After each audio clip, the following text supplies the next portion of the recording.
पुण्यात फ्लॅट घ्यायचा आहे. पण कुठे घ्यायचा, कसा घ्यायचा, कुणावर विश्वास ठेवायचा?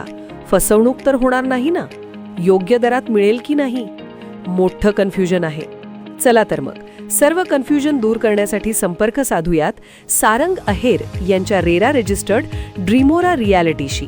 संपर्क सारंग सुधाकर अहेर, ड्रीमोरा रियालिटी. मोबाईल नंबर 82 83 91 91 आणि 62 62 90 910.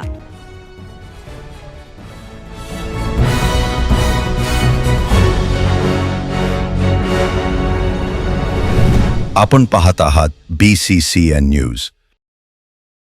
बुलढाणा शहरासह जवळपास 15 गावांना पाणीपुरवठा करणारे येळगाव धरण ओव्हरफ्लो. धरण पूर्णपणे भरल्याने सर्व स्वयंचलित दरवाजे झाले खुले. धरणातून मोठ्या प्रमाणात पाण्याचा विसर्ग सुरू असल्याने पैनगंगा नदीला पूर. बुलढाणा शहरासह परिसरातील जवळपास 15 गावांना पाणीपुरवठा करणाऱ्या येळगाव धरण ओव्हरफ्लो झाले आहे. 100% धरण भरल्याने धरणाचे सर्वच स्वयंचलित दरवाजे खुले झाले आहेत. मोठ्या प्रमाणावर धरणातून पाण्याचा विसर्ग सुरू असल्याने पैनगंगा नदीला मोठा पूर आलाय.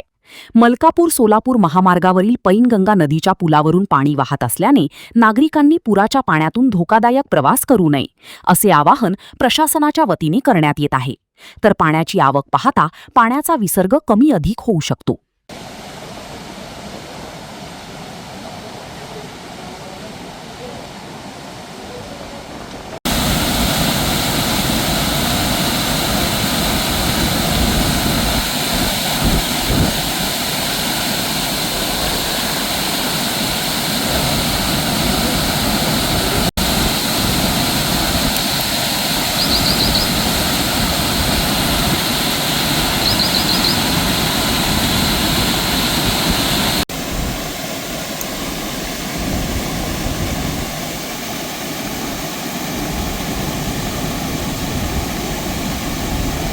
मागील 2 दिवसापासून सुरू असलेल्या जोरदार पर्जन्यमान वृष्टीमुळे बुलढाणा शहराला पाणी पुरवठा करणारे भोंडे सरकार जलाशय हे आज दिनांक 31 जुलै 2026 रोजी पूर्णपणे भरलेले असून येळगाव धरणाचे